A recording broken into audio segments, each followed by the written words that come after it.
नमस्कार दोस्तों, इस वक्त आप मौजूद हो मेरे साथ हिंदुस्तान सीवी न्यूज़ पर और इस वक्त की बड़ी खबर के साथ हम आपके साथ मौजूद हैं। आप मेरे साथ बने रहिए हिंदुस्तान सीवी न्यूज़ पर और देखते रहिए। मन में है विश्वास, हम होंगे कामयाब एक दिन।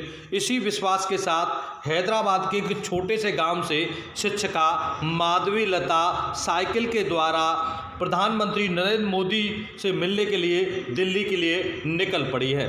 साइकिल की यात्रा के दौरान वह दिल्ली के लिए लगभग 2000 किलोमीटर की दूरी तय करने का उन्होंने मन बना लिया और उसी उद्देश्य के साथ वह 16 नवंबर को हैदराबाद अपने गांव से दिल्ली के लिए निकल पड़ी हैं। रास्ते में जगह जगह पर उनका स्वागत सम्मान भी लोगों द्वारा किया जा रहा है। माधवी लता ने बताया है कि जिस प्रकार हमारे देश में गायों पर अत्याचार हो रहा है, गायों की जो दुर्दशा है वह उनसे देखी नहीं गई और उनके मन में ख्याल आया कि अपनी इस बात को लेकर, हिंदुओं पर हो रहे अत्याचार को लेकर, वहीं जिस प्रकार भारतवर्ष सहित अन्य जगह पर हमारे मंदिरों को तोड़ा जा रहा है, उनकी सुरक्षा के लिए वो देश के प्रधानमंत्री नरेंद्र मोदी जी से मिलकर अपनी बात रखेंगी और वो एक ऐसे कानून की मांग करती हैं जो कि गायों की रक्षा हो सके। वहीं उनका कहना है अगर प्रधानमंत्री कोई ऐसा कानून लाए कि प्रत्येक घर में एक गाय अवश्य रहे ताकि गाय की रक्षा हो सके, और उन्होंने ये भी कहा कि मैं गाय को राष्ट्रीय पशु घोषित करने की भी मांग करती हूँ। इसी विश्वास के साथ वह साइकिल से ही अकेली महिला दिल्ली के लिए निकल पड़ी हैं। जगह जगह उनका स्वागत और सम्मान किया जा रहा है। आगरा पहुंचने पर ताज नगरी आगरा पहुंचने पर गौरक्षा क्रांति के राष्ट्रीय अध्यक्ष ज्ञानेंद्र सिंह मुखिया के साथ उनकी पूरी कार्यकारिणी ने उनका भव्य स्वागत किया और रात्रि में विश्राम की व्यवस्था भी की। उन्होंने बताया कि हम ऐसी बहन के जज्बे को सलाम करते हैं जो अकेली ही प्रधानमंत्री से मिलने के लिए दिल्ली के लिए निकल पड़ी हैं, और उनका कहना है कि उन्होंने जो मुद्दे उठाए हैं वह वास्तव में तारीफ़ काबिल है और हम ऐसी बहन के जज्बे को सलाम करते हैं। आपने देखा होगा कि जिस प्रकार महिलाएं अगर मन में ठान लें तो वह कुछ भी कर सकती है।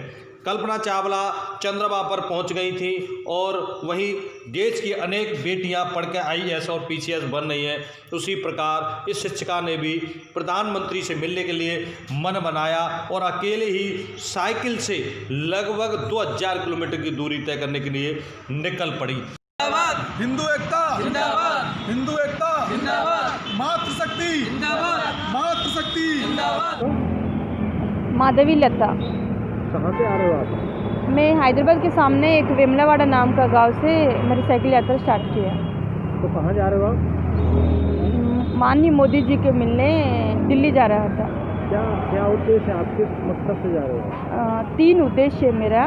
जैसे एक हिंदू पर अत्याचार बहुत होते हैं ना, वो बंद करने के लिए हिंदू अट्रॉसिटी कानून पार्लियामेंट में डालना, और गौमाता के साथ भी बहुत अत्याचार होते हैं ना, वो बंद करने के लिए गौमाता को राष्ट्रीय पशु घोषित करना, और घर घर देश में पूरा देश में उनको अच्छी तरह से यूज़ करना।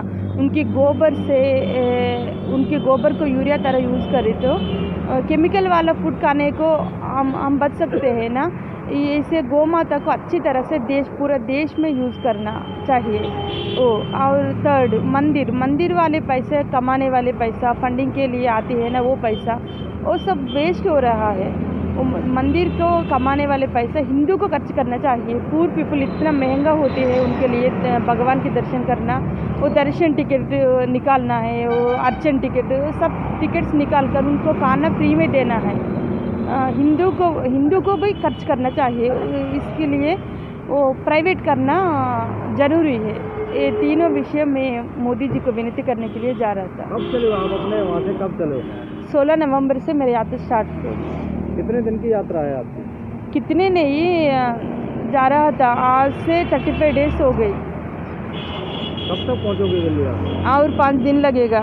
इधर से 200 किलोमीटर है ना। ये विचार आपके मन में कैसे आया? हमारे साइड में, हमारे आंध्र तेलंगाना में ज़्यादा अत्याचार हो रही है, बहुत गंदे गंदे काम हो रहे हैं, मूर्ति को तोड़ता है, मंदिर को तोड़ते है। इसलिए मेरा हम लोग नाराज़ हो रहे हैं उनकी वजह से। तो आप अकेले ही जा रहे हो? मैं अकेले, मेरे साथ आने को कोई हिम्मत नहीं है। मैं कोई लोगों से पूछा, वो जाने के लिए तैयार नहीं, इसलिए मैं अकेले। क्या करते हो आप? हाँ, वैसे करते क्या हो? सर्विस मैन हो, कौन हो आप? मैं एक स्कूल चलाती था। स्कूल अध्यापक हैं आप? हाँ स्कूल चलाते हैं? हाँ, सरकारी या मतलब प्राइवेट? मेरे प्राइवेट प्ले स्कूल। प्राइवेट। ये किस प्रकार का स्वागत सम्मान है? मैं ज्ञानेंद्र मुखिया, गौरक्षा क्रांति से राष्ट्रीय अध्यक्ष, और हमारी बहन माधवी लता जो कि हैदराबाद से चलकर अपने हिंदू भाइयों को जागृत करने के लिए साइकिल यात्रा, जिससे मोदी जी तक एक संदेश पहुंचाना है कि अपनी हिंदू संस्कृति और अपनी गाय माता और मातृशक्ति और अपने भारतवर्ष में जितने भी मंदिर हैं उनको सुरक्षित करने के हेतु वहाँ से हैदराबाद से चलकर दिल्ली जा रही हैं। ऐसी मातृशक्ति को मैं हृदयपूर्वक धन्यवाद करता हूँ और तहे दिल से इनका सहयोग करता हूँ। जिसमें भी मेरी बहन को जो भी सहयोग की आवश्यकता होगी, मैं अपनी बहन के साथ खड़ा हूँ, अपनी हिंदू बहन बेटियों के साथ खड़ा हुआ हूँ। और इनका सम्मान आज हमारे गौरक्षा क्रांति के संगठन मंत्री प्रमोद लवानिया जी के माध्यम के द्वारा गांव ककुआ पर हुआ, उनकी मार्केट पर। और ऐसी मातृशक्ति से मुझे ही प्रेरणा मिली कि वो इतनी दूर चलकर अपने हिंदू धर्म की रक्षा हेतु, अपनी हिंदू संस्कृति की रक्षा हेतु, अपनी गाय माता की रक्षा हेतु, अपने धर्म की रक्षा हेतु वो निकली हैं। ऐसे संकल्प को लेकर मैं उनसे प्रार्थना करूंगा ईश्वर से कि उनका संकल्प पूरा हो। जय गौ माता की, जय गौरक्षा क्रांति। देते हुए और ये मैडम के विषय में क्या कहना चाहिए? मेरा नाम प्रमोद लवानिया, गौरक्षा क्रांति राष्ट्रीय संगठन मंत्री हूँ। और ये क्या नाम?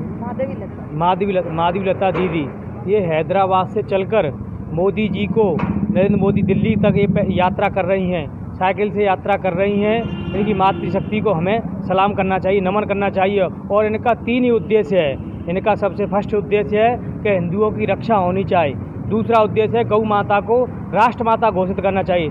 तीसरा उद्देश्य है कि मंदिरों की रक्षा होनी चाहिए। यानी कि हमारी जो मातृशक्ति हैं, इनका ये है संस्कार के ऊपर संस्कृति है जो उसे हमें बचाना है, हिंदुओं की रक्षा करना है और मंदिरों की रक्षा करना है। ऐसी मातृशक्ति को हम नमन करते हैं। तो इन्होंने जो ऐसा ये प्रस्ताव उठाया है, ये मोदी जी के सामने समक्ष ये ऐसी मातृशक्ति ये रखेंगी।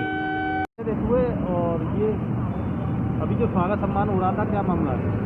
ये हमारी बेंगलोर से जो दीदी चली है माधवी लता जी, इनका यहाँ पर हमारे गौरक्षा क्रांति के युवा साथियों ने स्वागत किया है। सम्मान और होना चाहिए ऐसे सामाजिक कार्यकर्ताओं का।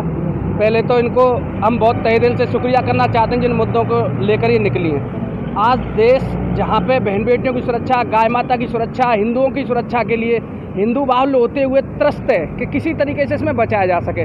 और एक आम आदमी अगर इसको लेकर के मोदी जी तक, अमित शाह तक जा रहे हैं, तो ये बड़ी अच्छी बात है कि देश में एक जागरूकता हो रही है। और हमारी उधर भी अमित शाह जी से और मोदी जी से एक आशा है, इनकी भी आशा है जो वहाँ से चली है कि इन मुद्दों को भी केवल वही सुन सकते हैं और हल भी कर सकते हैं। तो हमारी ऊपर भी अमित शाह जी से और मोदी जी से ये विनती है कि हिंदुओं को अब सुरक्षा, बहन बेटियों की सुरक्षा, गाय माता की सुरक्षा, मंदिरों की सुरक्षा, जो 40,000 तोड़े गए उन पर अब काम किया जाए।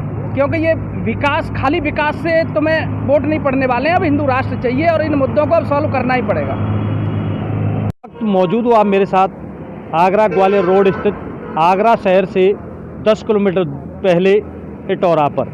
आपको बता दें कि मेरे साथ ये है जो महिला देखी जा रही हैं, ये है कल्पना चावला की तरह अकेली हैदराबाद से दिल्ली के लिए जा रही हैं। इन्होंने बताया है कि हैदराबाद से यह 16 नवंबर को निकली है और आज यहाँ आगरा पहुँच गई हैं। साइकिल यात्रा के द्वारा यह अपनी मन की बात मोदी जी को बताने जा रही हैं। मन की बात मोदी जी को सुनाने के लिए इन्होंने कहा है कि गायों की रक्षा होनी चाहिए, महिलाओं की सुरक्षा होनी चाहिए, वहीं मंदिरों की रक्षा होनी चाहिए। इसके साथ साथ हिंदू धर्म की रक्षा के लिए इन्होंने बीड़ा उठाया है और ये साइकिल से ही अकेली दिल्ली के लिए निकल गई हैं और इनका बस एक ही सपना है कि मोदी जी से मुलाकात हो और इनकी बात पर मोदी जी कुछ ज़रूर अमल करें और इनके द्वारा जिस प्रकार ये मुहिम चलाई जा रही है उस मुहिम को देश भर में लागू करें। इसी के साथ मैं अपने साथी कन्हैयालाल दुबे के साथ चोप सिंह सक्सेना, आगरा।